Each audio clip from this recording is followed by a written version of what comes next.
Ang kwentong ito ay hango sa totoong buhay. Karanasan ito ng kaibigan ng lolo ng kaibigan ko na itago na lang natin sa pangalang Lolo Ruben. Taong 1989. Paniki, Masbate.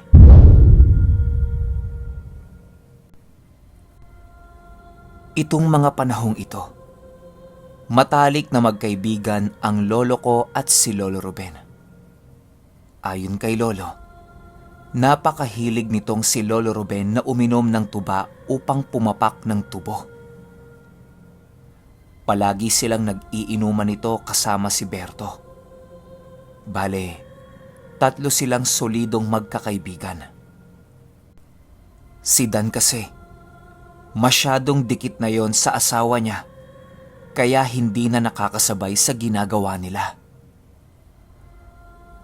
Kung hindi ninyo na itatanong, itong si Berto, meron ding taglay-taglay na lihim na aral na kung tawagin ay utob. Ang utob ay proseso lamang upang makakamit ng natatanging abilidad. Sinasabi rin ng iba na ito ay isang agimat mismo. Dahil sa kakayahan nitong tumupad sa hiling ng nagmamay-ari sa kanya. Ayon kay Lolo Ruben, ang utob ay isang natatanging agimat at hindi lahat ng antingero ay kayang makakuha ng utob. Sa kadahilanang matinding kabayaran ang kapalit sa agimat na ito. Merong pinagpasapasahan na paraan upang makakuha ng agimat na yon. At isa ang angka ni Berto sa napasahan ng sikreto na aral ng utob. Hindi ko nababanggitin lahat ng sinabi ng lolo ko sa kadahilanang baka may sumubok gawin ang mga proseso ng utob na ibinahagi sa akin. Kokonti lang rin sa amin ang nakakaalam nito. Ayon kay Lolo, ang utob ay isang klase ng agimat na kung saan bibigyan ng kahilingan ang isang antingero sa kung anong uri ng agimat ang nais niyang makamit. Maaaring mga agimat sa kaliwa ang kayang maibigay ng utob. Basta tuparin mo lang ang lahat ng proseso nito. Kahit ang totoong dignum ay kayang mahiling dito. Tama kayo nang narinig. Isipin nyo na lahat ng agimat at mutya na alam ninyo. Kayang ibigay ng utob yan kapag tama ang prosesong gagawin ninyo. Malalim na aral ito sa amin na napagpasapasahan na sa bawat henerasyon. Hindi kami kabilang sa angka na yon. Pero dahil sa barkada ng lolo ko itong si Berto, nalaman niya ang proseso. Yun nga lang, hindi ito tinangkang gawin ng lolo ko. Balik tayo sa kwento. Masayang nag-iinuman itong 3. At itong si Berto at si Lolo Ruben ay pawang nag-uusap sa kani-kanilang karga. Itong si Lolo naman ay tamang nakikinig lang. Wala kasi siya ng mga ganong klase ng karga. Ang meron lang siya, mga orasyon kontra ahas at aswang. Wika ni Berto habang umiinom. Ben, alam mo ba ang dinasal kong agimat? Sagot naman ni Lolo Ruben. Di siguro yung panghumaling sa dalaga ang kinuha mo, no? Pabirong sagot nito. Tumawa lang itong si Berto at kalaunay naging seryoso habang nagwiwika ng tiaw ang pinili ko, Ben. Isang beses ko lang tong gagamitin.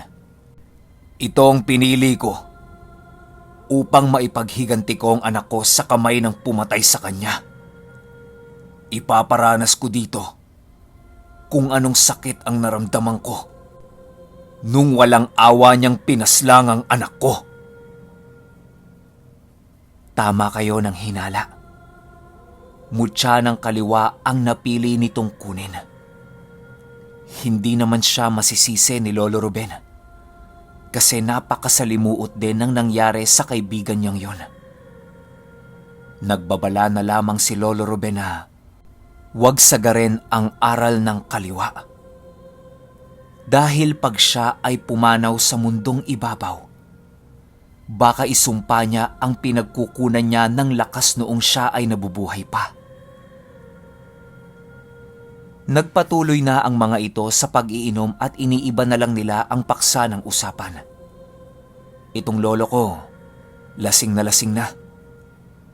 Habang itong sila Lolo Berto ay medyo tinatamaan pa lang ng tuba. Sabi ng lolo ko, madaya itong uminom si Lolo Ruben. Hindi malasing-lasing. Para sa mga hindi nakakaalam, ang tiaw ay isang mutya ng kaliwa na maihahalin tulad mo sa barang o kulam. Pero nasa malakas na antas na ito. Kapag ang tao ay natiawan, matik patay na yon. Una ay dadapuan yon ng di kaaya-ayang sakit. At kahit magaling na manggagamot, ay hindi kakayaning mahanap ang nagbigay ng sakit na yon. Unti-unting papatayin ang loob ng katawan ng biktima na animoy tinutunaw ang mga laman loob nito. Unti-unti rin maaagnas ang kamay at paa nito hanggang sa buto na lang ang matira. Buhay pa yan pero naaagnas na ng tuluyan. Ganyan kadelikado ang tiaw. Balik tayo sa kwento. Sasapit na ang 6:00 ng hapon noon. Napagpasyahan na nilang umuwi. Bale, akay-akay nila Lolo Ruben itong lolo ko. Hindi na niya kayang lumakad mag-isa kasi sobrang lasing na. Pagkahatid nung dalawa, nagwika ito ng, "Oh, tiyo anak ninyo, lasing na naman." Kinuha itong lolo ko ng tatay niya habang pingot-pingot ang kanyang tenga ng asawa niya. Umalis na nga itong dalawa at nagsiuwian na. Ang sabi ni Lolo Berto, bago siya magpaalam kay Lolo Ruben ay, "Ben, baka bukas inom tayo ulit ha?" Tumangulang naman itong si Lolo Ruben at umuwi na. Makalipas ang ilang araw, bumalik na naman itong si Lolo kasama si Berto sa kubo ni Lolo Ruben. Bale, inuman na naman. Ganon pa rin naman ang ganap nila. Konting inuman, usapan, at biruan. Nagtanong itong lolo ko kay Lolo Ruben na bakit siya doon kumukuha sa balon ng iniinom niyang tubig, samantalang merong gripong malapit. Sumagot naman itong si Lolo Ruben ng, "Ano ka ba? Mas malinis pa yan sa tubig na nasa gripo. Tingnan mo, Teng. Kulay asul na may halong berde ang tubig. Ibig sabihin lang yan, merong nakabantay sa balon na yan." Sumabat naman itong lolo ko ng pabiro. "Sus, Ben! Pakita mo nga yung bantay mo!" Sabay dinugtungan pa nitong si Berto ng, "Madumi yan kasi may lumot." Itong si Lolo Ruben naman, agad-agad tumayo, umikot sa kanyang kubo at tinungo ang sinasabing balon na yon. Doon ay kumuha siya ng halaman at dinikdik niya yon hanggang sa magkatas ito. Pagkabalik nitong si Lolo Ruben ay nagwika ng, "Oh, ayan, ipahid ninyo sa mga mata ninyo." Pagkapahid nitong si Berto at ng lolo ko, laking gulat na lamang nila nang makakita sila ng isang napakagandang dalaga sa gilid ng balon. Ayon dito kay Lolo, malaporselana ang kutis nito at napakagandang tingnan. Merong magagarang kasuotang gawa sa dahon at kapansin-pansin din yung napakahabang kulay abo nitong buhok. Meron din itong dalang banga na animoy nagsasalok ito ng tubig sa balon na yon. Gulat na gulat itong dalawa sa kanilang nasaksihan. Pagkatapos nun ay pinapahid na yon ni Lolo Ruben at unti-unting nawala ang magandang dilag na naroroon. Wika ni Lolo Ruben, "Ang nakita nyo ay diwatang nakabantay sa balon na yan. Marami ang nagsasalok ng tubig dyan. Hindi nyo lang nakikita. Itong dalawa ay hindi na nakakibo. Bagkus ay nilaklak na lang ng nilaklak nila yung tuba. Siyempre, ninerbiyos sila eh. Matapos ang tagpong yon, nagsiuwian na silang lahat. Maaga pa kasi sila bukas, sa kadahilanang mangingisda pa ang mga ito. Sumapit na nga ang umaga at nagkita-kita na sila sa plaza na may mga dalang tapangan at lambat. Ang tapangan ay isang kawayan na ginawang panghuli sa alimango. Meron itong pain sa gitna at may butas sa magkabilang dulo nito. Pag pumasok doon ang alimango, hindi na ito makakalabas. Sa ilog sila manghuhuli ng isda. Nang makumpleto na silang tatlo, tinahak na nila ang daan patungong ilog. Sa ilog na yon ay may katabing palaisdaan na kung tawagin ay punong. Nakarating na nga silang tatlo doon. Bale, agad na nilang kinuha ang bangka nilang nakaparada at nagsisakaya na ang mga ito. Mag-aalas 9 pa lang ng mga oras na yon at yung ilog na dinadaanan nila ay makipot at napakaraming bakawan na nakapalibot.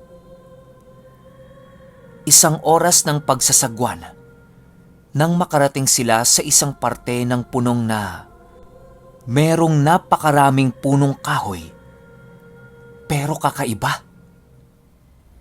Dahil ang mga punong kahoy na naroroon, patay na lahat. Wala ni isang dahon at nagsisiputian ang mga katawan at sanga ng mga puno. Ang sabi ni Berto, "Teng, alam mo ba yung mga humabol sa inyo ni Dan na mga aswang? Diyan na sila lumipat." Gulat na sagot nitong lolo ko, "Ha? Yung angkan nila Dagol?" Ayon dito, ang angkan nila Dagol ay isang uri ng aswang na kalahating barang at maraming alagang nilalang. Ilang minuto pa ang nakalipas ay nakaharap na ang kanilang bangka sa pintuan ng kubo. 4 na kubo yon at merong isang kubo doon na walang pinto at maraming banga sa labas. Paglalarawan ni Lolo sa mga kubong yon ay animoy. Walang mga nakatira. Napakaraming kalat sa bakuran nito at kapansin-pansin talaga ang mga puno doon. Hindi na lang nila ito binigyang pansin. Bagkus ay nagsisagwan na lang sila upang tumungo sa kanilang pupuntahan. Dumadaan pa lamang sila ay may nasipat na silang 2 batang lalaki na napakadungis ng itsura. Animoy hindi naliligo at naglalaba ng mga suot. Sa kadahilanang nangingitim na ang mga damit nito.